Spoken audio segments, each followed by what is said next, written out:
श्री शिवाय नमस्तुभ्यम दोस्तों, हर हर महादेव।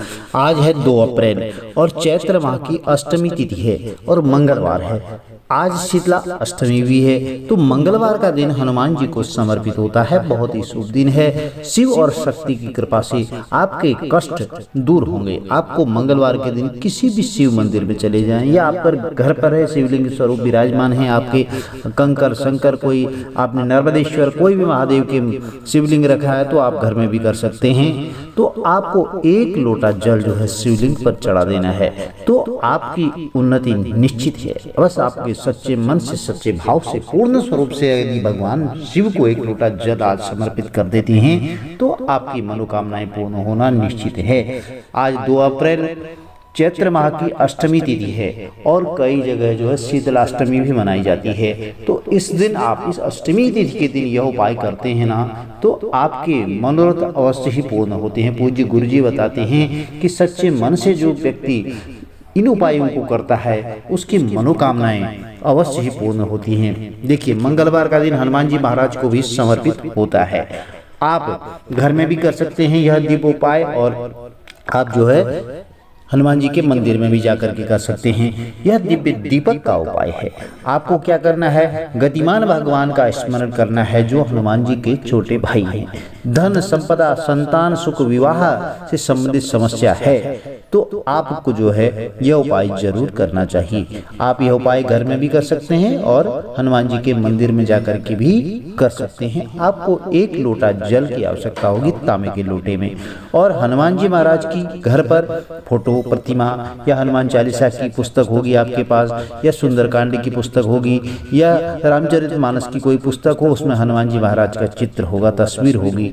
तो यदि आप घर में कोई तस्वीर नहीं हो तो इन सब के सामने भी आप कोई भी रख सकते हैं, या आप घर के आसपास में यदि हनुमान मंदिर है कहीं तो वहां पर भी हनुमान जी की तस्वीर के सामने यह उपाय कर सकते हैं। किसी भी स्वरूप में विराजमान करने आपको 1 लोटा जल, उसमें आपको 2 लौंग चाहिए और 2 लौंग जो है लोटे में डाल देने हैं। ध्यान रखना है कि लौंग जो है पूर्ण रूप से होनी चाहिए। बात का ध्यान रखना है कि लौंग खंडित नहीं होनी चाहिए। भगवान गतिमान का नाम लेते हुए लाल रंग की मौली आती है और उसकी एक बाती बना लेनी है। आपको 1 दीपक की आवश्यकता होगी। आप चाहे तो 4 मुखी दीपक भी बना सकते हैं और सामान्य दीपक भी लगा सकते हैं। आप आटे का दीपक भी बना सकते हैं। आटे का दीपक बनाने के लिए आपको ध्यान रखना होगा कि आटा जो है साफ़ सुथरा होना चाहिए, उसमें नमक मिला हुआ नहीं होना चाहिए, ताज़ा आटा होना चाहिए। यह नहीं कि आपने बासी आटा है और उसका जो है रोटी बनाने वाला उसमें नमक भी मिला हुआ है उससे आपने दीपक बना लिया, ऐसा काम नहीं करना है। और आपको घी की आवश्यकता होगी। घी का भी लगा सकते हैं आप, तिल का तेल भी हो तो वह भी चलेगा, और चमेली का तेल भी होगा तो वो भी चलेगा। आप गतिमान महाराज का पूजन करें और जल के लोटे में जो आपने लौंग डाल रखे थे ना, हनुमान जी महाराज के समक्ष लाल रंग के आसन में बैठ जाएं। देखिए, कोई भी रक्त जनित रोग होगा, क्रोध आता है, मांगलिक दोष है, डर लगता है, तो आपको यह उपाय करने से सब दूर हो जाएंगे। आपको जल के लोटे से जो है हनुमान जी महाराज के समक्ष बैठ करके एक बार जो है हनुमान चालीसा का पाठ कर सकते हैं। और देखिए, मंगल ग्रह से भी संबंधित होता है यह उपाय। यदि आपका कुंडली में मंगल ग्रह जो है अच्छी स्थिति में नहीं है और नीच की स्थिति में है तो आपको जो है कष्ट व्याधि होते हैं, तो इस उपाय को करने से वह दूर हो जाते हैं। तो मंगल ग्रह भी इससे ठीक होता है, उससे संबंधित समस्याएं भी ठीक हो जाती हैं। तो आपको क्या करना है, जो जल का लोटा है ना, अब उसको वैसे जो है 3 बार आचमन करना है। 3 बार जब आचमन कर लें तो जो बचा हुआ जल होगा ना, आप जो है किसी भी पौधे की जड़ में डाल देना है। तो यह हो गया पहला उपाय। आपको यह उपाय कर लेना है। उसके बाद आपको दूसरा उपाय कर लेना है। दूसरे उपाय के लिए, यदि आपका कोई व्यापार नहीं चल रहा है, आप व्यापारी हैं, व्यापार नहीं चल रहा है, नौकरी करते हैं, नौकरी में कोई आपकी बरकत देखने को नहीं मिल रही है, प्रमोशन नहीं हो रहा, आप उसी जगह पर पड़े हैं और जो धन आ रहा है वो 1 रुपया कमा रहे हैं तो 1.25 रुपया खर्च हो रहा है, तो आपको क्या करना है, जहाँ पर आपका व्यापार कर रहे हैं ना, तो हनुमान जी के दूसरे नंबर के भाई जो है गतिमान हैं, उसमें उनका स्मरण करते हुए, गतिमान जी महाराज का स्मरण करते हुए हनुमान जी के उल्टे पैर का सिंदूर लेकर के आ जाना है। मंगलवार की अष्टमी के दिन। कल अष्टमी तिथि भी है चैत्र माह की। तो मंगलवार के दिन जो है यह आप सिंदूर लेकर के आते हैं जहाँ पर आपका व्यापार है, व्यापार वाली जगह पर स्वास्तिक बना लेना है। और यदि आपके घर में गल्ला है, व्यापारी नहीं आप नौकरी पेशा हैं, तो आपको जो है घर के गल्ले पर एक स्वस्तिक बना देना है। हनुमान जी के उल्टे पैर का सिंदूर लेकर के आ जाएं, यह जो है आपके घर में उन्नति का मार्ग प्रशस्त करेगा। अब अगला उपाय जान लेते हैं। यदि कोई व्यक्ति जो है आपका पैसा खा गया, पैसा तो ले लिया, बड़ी खुशी खुशी आपने दे दिया, अब और लौटा नहीं रहा है और आप बहुत परेशान हो गए हैं, मांग मांग करके थक गए हैं, हाथ जोड़ जोड़ करके जो है थक चुके हैं, खूब कोशिश कर ली आपने, वह पैसा दे ही नहीं रहा, देने का नाम ही नहीं लेता है। आपका पैसा है, आपने दिया है उसको, पर वह वापस करने का बिल्कुल उसका मन ही नहीं है और आप बहुत परेशान हो गए हैं। तो आप यह ज़रूर उपाय आजमा करके देख लें।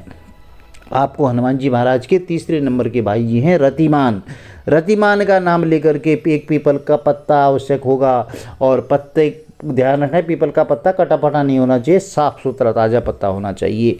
पीपल का पत्ता लेकर के उस पर लाल सिंदूर से जो व्यक्ति पैसा लेकर के गया है उसका नाम लिख देना है आपको, और नाम लिख करके किसी बहते हुए जल में प्रवाहित कर देना है। देखिए कुछ समय बाद वह स्वयं आपका धन लौटा देगा। पूजी गुरु जी कहते हैं कि वह ज़रूर आपका पैसा जो है कुछ समय में, महीना 15 दिन अंदर के अंदर अंदर जो है वह लौटा देगा।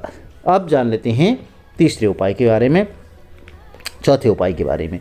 मंगलवार के दिन जो है यदि आर्थिक संकट से छुटकारा पाने के लिए आपको यह उपाय करने हैं। आप आर्थिक रूप से बहुत परेशान हैं, कर्जा बहुत हो जा रहा है, रोग मुक्ति है के लिए, कर्ज मुक्ति के लिए यह उपाय आप जरूर करें। अब आर्थिक संकट से आप पैसा कमाते हैं तो लेकिन टिकता नहीं है, कर्जा होता जा रहा है और आप घर में दरिद्रता बढ़ती जा रही है, बहुत परेशान हैं आप, चारों तरफ से मार्ग आपके बंद हो रहे धन आने के। तो आपको क्या करना है, मंगलवार के दिन बंदरों को गुड़, चना, केला यह खिलाएं या मूंगफली खिलाएं। इससे करने से आपको आर्थिक संकट से मुक्ति मिलेगी। और यदि यह सब संभव नहीं हो पाता है ना, तो आपको क्या करना है, यह सब चीज़ें गुड़ है, चना है, केला है या मूंगफली है, किसी भी ज़रूरतमंद को, जो गरीब निर्धन व्यक्ति है ना, उनको दान में कर सकते हैं, दान कर सकते हैं। और यह भी संभव नहीं है तो आप जो है किसी मंदिर में भी दान कर सकते हैं। वहाँ पर बहुत सारे लोग आते हैं तो पुजारी जी किसी को भी दे सकते हैं, या वहाँ जाकर के आपको मिल जाएंगे, उन लोगों को दे आ सकते हैं। तो प्रिय भक्तजनों, यह मंगलवार के दिन अष्टमी है और इस दिन आप यह अचूक उपाय कर लेते हैं ना, तो आपके मनोरथ सिद्ध होना निश्चित है। तो आप भाव अच्छा होना चाहिए आपका, पूर्ण विश्वास के साथ करें। तो कोई भी उपाय देखो जब तभी फलीभूत होता है जब आप पूर्ण विश्वास के साथ, पूर्ण रूप से निष्ठा के साथ करते हैं, तो मनोरथ अवश्य ही सिद्ध होते हैं। यदि वीडियो में दी गई जानकारी आपके लिए लाभप्रद रही हो तो चैनल को लाइक कीजिए, अब तक लाइक नहीं किया है लाइक कर दीजिए, शेयर कर दीजिए और सब्सक्राइब कर दीजिए, जिससे कि जो आने वाली वीडियोज़ की नोटिफिकेशन होगी ना, आपको ठीक समय पर मिलती रहेगी। भगवान भोलेनाथ का आशीर्वाद आपके परिवार में, कुटुंब में सदैव बना रहे। हर हर महादेव, जय माता दी। आपके घर में सुख समृद्धि प्रदान करें, धन धान्य की सदैव बरकत हो।